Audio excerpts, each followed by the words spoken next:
Hey guys, it's Jen, Not a Real Farm. So I'm taking the opportunity today, guys, to clip out a lot of my mature hops. So we've got some roots here that you can see and see how beautiful these look.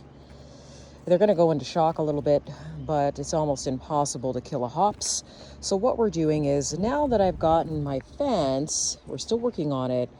Did you see those poles at the back? Those are going to be permanent poles. We are actually planting our hops in the buckets, and then we're going to be basically putting the buckets underneath the poles and letting the hops circle around it and grow. So we're making more space in the greenhouse. This is going to allow the bees to also get at the flowers.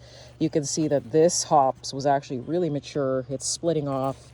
So it's just time to move things. So we're doing quite a bit of transplanting outside today. So you can see here, all you basically do is cut the hops at the root and then shove it into a bucket and it will reroot itself, no problem. And if you see here, if I can get up close enough, this is where I made my cut.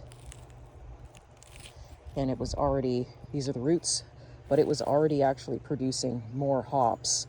So we have a big sort of, I guess you want to say, vine in there that's about that round, and everything that's coming off of it has its own roots.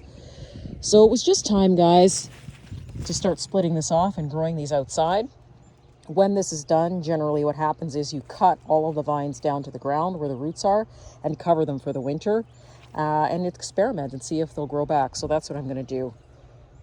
So that is our chores today, guys, is getting the garden ready. I'm trying to beat an oncoming storm coming in. But we've got our cucumbers planted, our squash planted, and now we're going to be planting our hops outside. For those of you that want to see what I've been doing to the clean cat buckets, so once all the clean litter is used out of the buckets, generally what we do is we remove this cap. It just pulls right off, and then we just put holes in the bottom so that the excess water can drain out, and then use this as a planter, and they work fabulous as planters. Yeah, I throw a little paint over them or whatever so they don't say cats all over them. Sometimes people get a little bit wishy-washy about that, but it's all about really using and recycling everything that you possibly can to grow as much food as possible. So the cap of this will come off, and then just like these, we're going to fill it with dirt, and we're going to put in our hops. So they make great buckets for anything that, you know, for those of you that have cats that are trying to figure out what to do with these buckets, it's better than paying $10, $20 a bucket in a store. You're already paying for the bucket anyway. You've got it. You use the litter up, and there's your bucket. So we're going to be filling this with dirt. So this just pulls off. Now, not without effort, because these caps are sharp. So I like to just take my foot sometimes and just hold on to the bucket and let her rip. And there we go. And now we're going to fill it.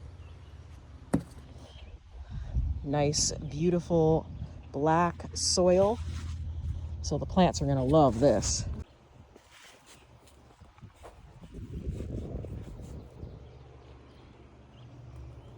For anybody wondering, this is a 5-way mix that I get. So it's got some creek soil in it, some sand, some compost. We're going to fill it, and then we're going to put the plant in. Now, I could use the wheelbarrow to carry this, but we generally sit in an office too long every day, so we're just going to walk this back on over, and we're going to plant it in with, we're going to put the hops in the bucket.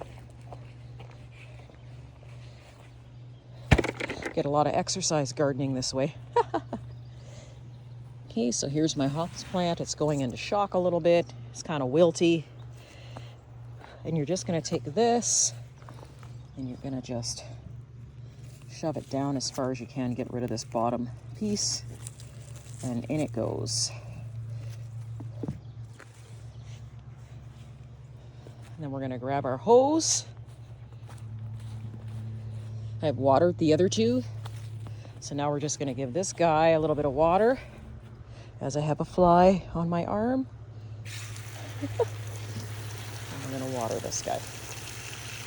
And that's it, guys. That's really all you need to do. The hops come back on their own. They go into a little bit of shock.